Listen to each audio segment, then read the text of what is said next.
नमस्कार। जन्म कुंडली अध्ययन, आज मैं इस कार्यक्रम के अंतर्गत एक 47 वर्षीय व्यक्ति की जन्म कुंडली का अध्ययन करूंगा। ये जन्म कुंडली इन्होंने मुझे दुबई से भेजी है। मूल रूप से ये उत्तर प्रदेश गाजियाबाद के रहने वाले हैं। 1998 से लेकर वर्तमान समय तक ये दुबई में ही हैं। 25 वर्ष की अवस्था में सन 1994 में इनका विवाह हुआ।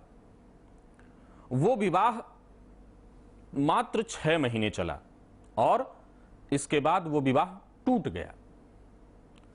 कोर्ट में वो केस चला, काफी दिनों तक कोर्ट का केस चलते चलते इसके बाद फिर इन्होंने दूसरी शादी की। दूसरी शादी में भी प्रॉब्लम, पत्नी के साथ मतभेद की स्थिति, परेशानियां बनी रहना, यह लगातार चलता रहा। लेकिन अभी वर्तमान समय में पत्नी के साथ इनका जो संबंध है वो लगभग ठीक है। पत्नी दुबई में ही गवर्नमेंट जॉब कर रही हैं, यानी वो आत्मनिर्भर हैं। इनकी जो प्रमुख समस्या है, 1998 में जब ये पहली बार दुबई गए, वहां से लेकर के सन 2015 तक एक कंपनी में, जो कि गाड़ियों की बिक्री करने की कंपनी थी, जो मोटर 4 व्हीलर कारें होती हैं उसकी बिक्री करने वाली कंपनी, उसमें ये जॉब किए। बहुत बेहतर स्थिति रही, परंतु उसमें कुछ ऐसे कारण उपस्थित हुए इनके सामने जिसके चलते उस नौकरी को इन्होंने छोड़ दिया। फिर इसके बाद वही सेम कार्य इन्होंने एक दूसरी कंपनी, जो कि गाड़ी से संबंधित ही थी, वहां इन्होंने ज्वाइन की। वहां मात्र इनकी नौकरी 4.5 महीने चली। जो वहां के बॉस थे उनके साथ कहें, अथवा कुछ ऐसी क्राइसिस की स्थिति जहां लोगों को हटाया गया, उसमें इनको भी नौकरी छोड़नी पड़ गई। और अब बीते लगभग 5-6 माह का वक्त हो चुका है, इनके पास कोई जॉब नहीं है, ये खाली बैठे हुए हैं।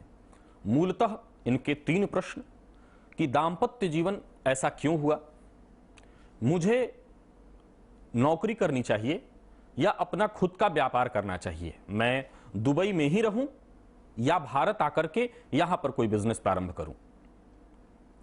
तो आइए इनके सारे प्रश्नों का हल इन्हीं की जन्म कुंडली में हम तलाशते हैं। यह जन्म कुंडली आपके सम्मुख है। देखिए, यह जन्म कुंडली मकर लग्न की है, 10 नंबर से प्रारंभ हो रही है, अर्थात मकर लग्न। मकर और कुंभ, इन 2 राशियों के स्वामी कौन है? शनि। इस कुंडली में कहां बैठे हैं तो आप देखिए पराक्रम स्थान में, जहां पर आप ये 12 नंबर देख रहे हैं, कुंडली का तृतीय स्थान, वहीं पर शनि और राहु की युति है। शनि और राहु की युति और लग्नेश का पराक्रम स्थान में होना। लग्न का मालिक जब भी पराक्रम स्थान में हो तो व्यक्ति को पराक्रमी बना देता है। मकर लग्न के लोग दार्शनिक प्रवृत्ति वाले, चिंतन करने वाले, अपने में डूबे रहने वाले, साथ ही साथ दूसरों के द्वारा प्रायः यूज होने वाले, यानी शनि से जो प्रायः मैंने देखा कि जो लोग प्रभावित हैं अथवा शनि का संबंध उनकी राशि या उनके लग्न से है, ऐसे जातक अपने जीवन काल में नौकरी में है तो, या कुछ खुद का बिजनेस कर रहे हैं तो, वो कहीं ना कहीं लोगों के द्वारा यूज किए जाते हैं, लोग उनसे लाभ उठाते हैं। और जब उनकी बारी आती है कि हमें मदद चाहिए, तो वही लोग जिनकी इन्होंने खूब मदद की थी वो पल्ला झाड़ लेते हैं। ऐसा प्रायः शनि से प्रभावित लोगों में देखा गया है। शनि इनकी कुंडली में पराक्रम स्थान में हो गया। शनि और राहु की युति, शनि राहु की युति हो तो व्यक्ति को तीव्र बुद्धि वाला यह बना देता है। नए नए विचार, नई नई खोज, नया रिसर्च, ये शनि और राहु की युति से बनने लगता है। अब आगे देखिए, सबसे पहले इनकी कुंडली में सप्तम स्थान को देख लिया जाए और फिर इसके बाद इनका जो वर्तमान, इनकी जो स्थिति है, हम लोग उस पर बात करेंगे। सप्तम स्थान का स्वामी चंद्रमा, जहां पर आप इस कुंडली में ये 4 नंबर देख रहे हैं, यही पत्नी के घर का मालिक। इस चंद्रमा 4 नंबर का मतलब हो गया कर्क राशि। कर्क राशि का स्वामी चंद्रमा कहां बैठा है? तो प्रॉफिट हाउस, एकादश स्थान में, परंतु कैसा है? तो नीच का। वृश्चिक राशि में चंद्रमा नीच का हो गया।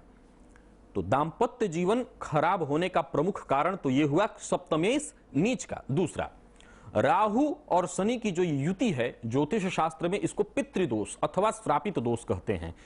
यहां राहु की 5वीं दृष्टि सप्तम स्थान पर और साथ ही साथ 5वीं दृष्टि सप्तम स्थान पर और 9वीं दृष्टि सप्तमेश पर पड़ने से दांपत्य जीवन में विच्छेद का कारण बना। इस बात की पुष्टि हम आगे इनके नौमांश चक्र को देखेंगे और वहां भी इस बात का पूरी तरह से प्रमाण मिलेगा कि क्यों इनके दांपत्य जीवन में ऐसी स्थिति आई, विवाह टूटा, फिर विवाह हुआ, क्या आने वाले जीवन में पुनः दांपत्य जीवन में कोई समस्या आ सकती है। लेकिन उससे पूर्व वर्तमान इनके इस प्रश्न पर हम लोग विचार कर लेते हैं कि क्या इनको दुबई छोड़ करके अब भारत आना चाहिए। वर्तमान समय में इनको शुक्र की महादशा चल रही है। शुक्र इनकी कुंडली में धन भाव में बैठे हैं और फल कहां का दे रहे हैं? तो कर्म स्थान और साथ ही साथ पंचम स्थान, ज्ञान भाव, जहां 2 नंबर देख रहे हैं कुंडली का पंचम स्थान और दसम स्थान, कर्मेश और पंचमेश शुक्र कहां बैठे हैं? तो स्वतः धन भाव में जाकर के बैठे हैं और उन्हीं की महादशा चल रही है। वर्तमान शनि की 7.5 भी इनको चल रही है, क्योंकि ये वृश्चिक राशि के हैं। चंद्रमा वृश्चिक राशि में नीच का हो जाता है। चंद्रमा है मन, मन कैसा हो गया? तो नीच का। उस पर राहु की दृष्टि और साथ ही साथ बात करते हैं सूर्य की, जो व्यक्ति के सेल्फ कॉन्फिडेंस, आत्मविश्वास का कारक है। वो सूर्य इनकी कुंडली में लग्न में बैठा है, परंतु कैसा है? तो मकर राशि में, शनि के घर में, अपने पुत्र के घर में। सूर्य और बुध की युति से वैसे तो यहां पर बुधादित्य योग का निर्माण हो रहा है, परंतु ये सूर्य शनि के घर में होने से उतना बेहतर फल नहीं दे पाएगा। अब व्यापार की बात करें तो जो पत्नी के घर का घर है कुंडली में सप्तम स्थान, वहीं से व्यापार का विचार किया जाता है। तो व्यापार के घर का मालिक चंद्रमा कैसा है? नीच का। उसको चल रही है 7.5। तो अगर विचार किया जाए, समझा जाए, तो वर्तमान परिस्थिति में यह फैसला लेना बिल्कुल गलत होगा कि आप जहां 1998 से रह रहे हैं वहां पर हैं और अभी वर्तमान में आपकी पत्नी वहां गवर्नमेंट जॉब में है। अगर आप दुबई से भारत आते हैं तो आपको अपनी पत्नी को वहीं छोड़ना होगा, बच्चे को वहीं छोड़ना होगा। उचित यही होगा कि आप वहीं पर रहते हुए कोई जॉब तलाश करें और वहीं पर अपना श्रेष्ठ योगदान दें। आगे प्रयास करने पर पुनः जॉब मिलने के प्रबलतम योग आ रहे हैं, उसके बारे में भी मैं बात करूंगा। तो जो प्रबल स्थिति बनती है वो ये कि इनको दुबई में ही रहना, पत्नी के साथ रहना। एक बार मान लीजिए दांपत्य जीवन में मधुरता हो या दांपत्य जीवन मतभेद युक्त न हो, सामान्य हो, परंतु पति पत्नी बहुत दूर रहते हों। जाहिर सी बात है ये ऐसी ही स्थिति है कि पत्नी दुबई में, पति भारत में, तो ये दांपत्य जीवन भी तो बहुत सुखद नहीं कहा जा सकता। तो मैं ऐसी सलाह नहीं दूंगा। मेरी राय में आपको वहीं रहना चाहिए और जो बिजनेस आपने, नौकरी अब तक आपने की, वहां पर आप पुनः प्रयास करें मिले। और आने वाले दिनों में, अभी आपको शनि की 7.5 है, जब तक 7.5 है थोड़ा धैर्य रखें। आने वाले दिनों में जब ग्रह की स्थिति थोड़ी अच्छी होगी तब आप अपना खुद का व्यापार भी करने का प्रयास पत्नी के माध्यम से, पत्नी के सहयोग से अवश्य कर सकते हैं। इस कुंडली में देखा जाए तो एक दोष आपने, जैसा कि मैंने बताया, श्रापित दोष और पितृदोष, साथ ही साथ राहु और केतु के मध्य सारे ग्रह बंधे हुए हैं। ये काल सर्प दोष, ये दो दोष इनकी कुंडली में हो गए। और गुरु और केतु, देखिए जहां पर इस कुंडली में आप ये 6 नंबर देख रहे हैं, कुंडली का ये 9वां स्थान, भाग्य स्थान, 9वां स्थान में गुरु का होना सर्वश्रेष्ठ माना गया है, क्योंकि यहां पर बृहस्पति कारक होते हैं, परंतु केतु के साथ होकर के ये चांडाल दोष का निर्माण कर रहे हैं। और चांडाल दोष हो कुंडली में तो ये भी कार्य को बाधित करना, सफलताओं के बेहद करीब ले जाकर के आपको पीछे खींच देता है। जब आपको लगता है कि आपके जीवन में सब तरफ से सुख सुविधा है, अब आपको कोई तकलीफ नहीं, तो आपको परेशानियों में यह डाल देता है। विचारणीय तथ्य है कि 2 नवंबर 2014 इनकी राशि पर यानी वृश्चिक राशि पर शनि का आगमन होता है और इसके बाद 15 के आते आते इनकी नौकरी छूट जाती है और अब वो शनि मन पर ऐसा असर डाल रहे हैं कि इनको दुबई छोड़ करके भारत आना चाहिए। लेकिन मुझे ऐसा लगता है कि ये उचित निर्णय नहीं होगा। परिवार में 2 लोग और वो एक विदेश में और एक भारत में, तो ये कोई श्रेष्ठ स्थिति नहीं है। और जैसा कि इनकी पत्नी का जॉब है, वो अभी छोड़ नहीं सकती हैं उस जॉब को, तो उचित यही होगा कि इनको दुबई में ही रहना चाहिए। अब एक नजर हम लोग इनके नौमांस चक्र पर भी डाल लेते हैं, उससे ये बात और बड़ी मात्रा में साबित हो जाएगी कि इनका दांपत्य जीवन क्या आगे भी उसमें कोई समस्या आ सकती है, अथवा मैंने जैसा कहा कि पति और पत्नी के बीच मतभेद तो नहीं है, स्थिति सौहार्दपूर्ण है, परंतु दोनों पृथक रहते हैं, तो यह भी लगभग वही स्थिति है, दांपत्य का सुख प्राप्त नहीं हो पा रहा है जातक को। तो आइए हम लोग इनके नौमांस चक्र को एक बार देख लेते हैं। देखिए, ये नौमांस चक्र आपके सम्मुख है।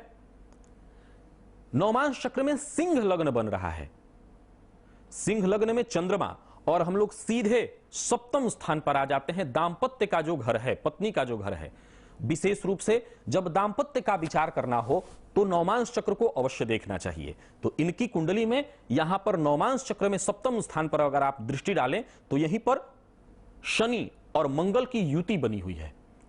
11 नंबर लिखा है, अर्थात कुंभ राशि। कुंभ राशि में शनि यहां स्वराशिस्थ, परंतु अपने परम शत्रु मंगल के साथ हैं। शनि और मंगल की युति, और साथ ही साथ सप्तमेश वहीं पर बैठे हैं, परंतु मंगल के साथ होकर के उन्होंने दांपत्य जीवन को खराब कर दिया।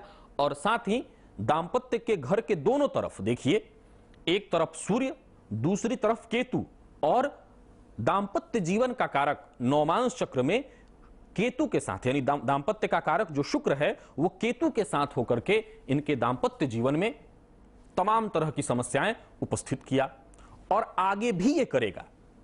अतः जातक को ऐसा फैसला लेना चाहिए कि वो जहां भी रहें, पत्नी के साथ रहें, अपने दांपत्य जीवन को मधुर बनाने का प्रयास करें।